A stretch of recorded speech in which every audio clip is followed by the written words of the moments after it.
सरकार जी कहते थे पेट भर के भोजन करने वाला कभी भजन नहीं कर सकता।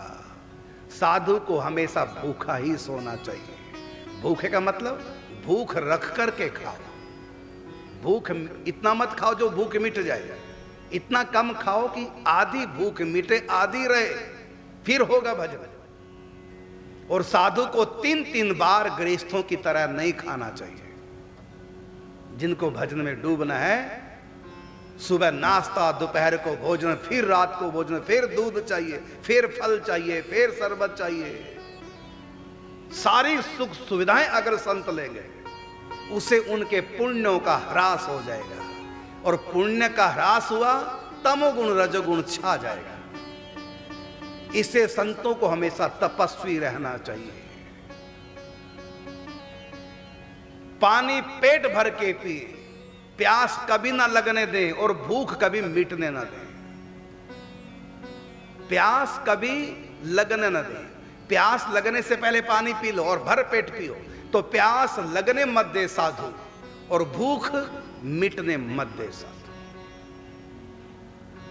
आप देखो पूज्य श्री पंडित जी गोवर्धन में 24 घंटे में एक बार प्रसाद पाते थे। 101 साल के बाद सिर छोड़ा। बीमार नहीं पड़ेंगे, जो भूखे सोएंगे वो कभी बीमार नहीं पड़ेंगे। दिन में खूब पेट भर के पाओ, लेकिन रात्रि का भोजन त्याग देना चाहिए साधु को। तो पंडित जी एक समय भोजन पाकर 101 साल के जिए। और पूज्य सरकार जी एक समय भोजन पाते हो भी कई बार 2-2 दिन बाद पाते, ऐसा भी होता। लेकिन तब भी सरकार जी 92 साल तक रहे। 92 साल देखने में लगते थे जैसे कि 70 साल के। चेहरे से देखने में लगते थे जैसे अधिक से अधिक 70 साल के होंगे, और थे कितने साल के? 92 ईयर्स ओल्ड, 92 साल। और एक समय पाते थे। ये भ्रम है कि खूब पाएंगे सेहत बनेगी। पेट भर के पाने वाले और 3-3 बार पाने वाले, उनका 50 साल के बाद बुढ़ापा आ जाता है, और 60 साल में तो अति बुढ़ापा, उसके बाद उनका भोजन खत्म हो जाता है। दवाइयों के सहारे जीना पड़ता है।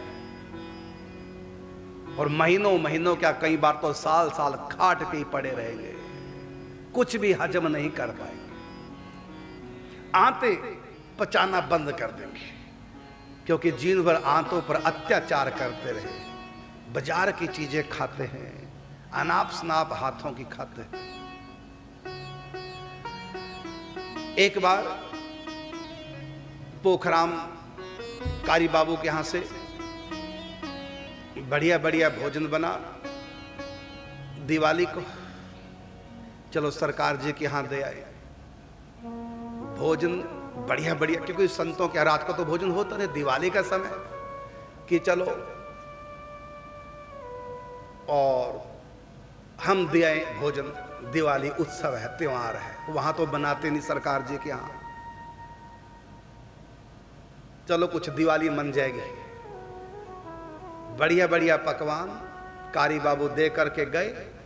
अभी कमला नदी पार नहीं की थी, वापस जाने के लिए सरकार जी को पता चला, तुरंत बुलाया, ले जाओ अपना भोजन यहां से, हमारा नियम नहीं है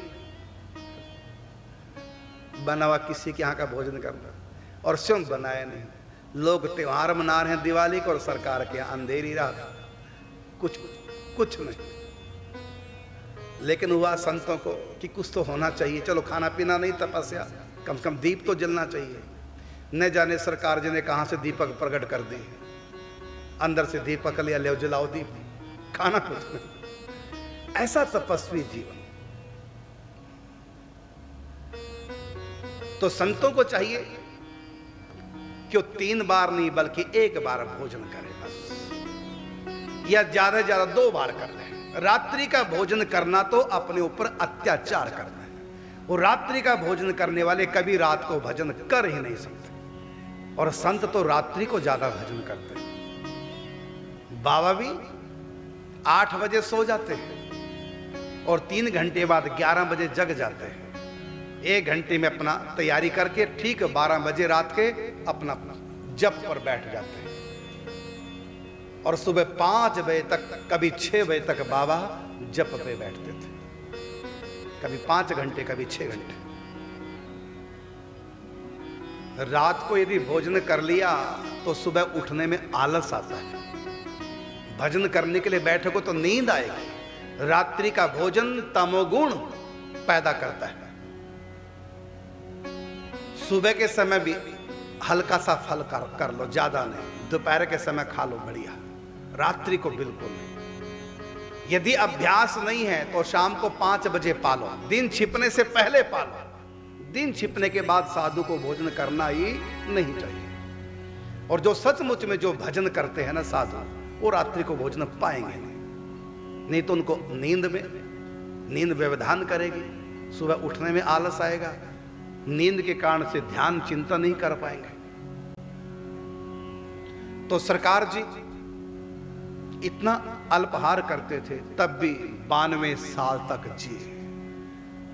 अभी और भी जी लेते, लेकिन लीवर खराब हो गया। कुछ ना कुछ तो बहाना लगता जब दुनिया से जाना होता।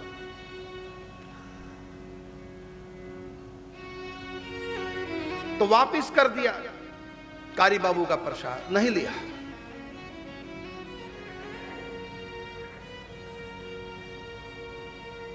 तो जो भी आप इस समय चरित्र सुन रहे हैं, पूज्य श्री सरकार जी का सुन रहे हैं, इससे पहले पूज्य श्री घनश्याम दास जी ठाकुर जी का, उससे पहले पूज्य श्री बालकृष्ण दास जी का, उससे पहले पूज्य श्री पंडित जी का चरित्र, इन सब के चरित्रों में देखो भोजन का सब ने संयम किया। पूज्य श्री घनश्याम दास जी कई दिन तक रोटी नहीं खाते थे, मिलती ही नहीं थी, व्यवस्था नहीं होती थी, अपने भजन में रहते थे। क्या करते? कद्दू का छिलका उबाल कर कैसे भी पेट भरते थे। भजन की तरफ ध्यान था। इसलिए अपने ऊपर साधुओं को अत्याचार नहीं करना चाहिए। तो मैंने जो सूत्र दिया है, साधु को कभी प्यास लगनी नहीं चाहिए और भूख मिटनी नहीं चाहिए। अर्थात अल्प आहार करो, भूख रख करके भोजन करो। 4 रोटी की भूख है तो 1 रोटी या 2 रोटी कम करके, और रात्रि के समय भोजन करना नहीं चाहिए। यदि भजन कर रहे हैं तो, यदि समय पास कर रहे हैं तो खूब छक्के खाओ, घर की कमी यही बाबा जी बन के पूरी कर लो। लेकिन यदि भजन करना है तो तपस्या का जीवन जीना।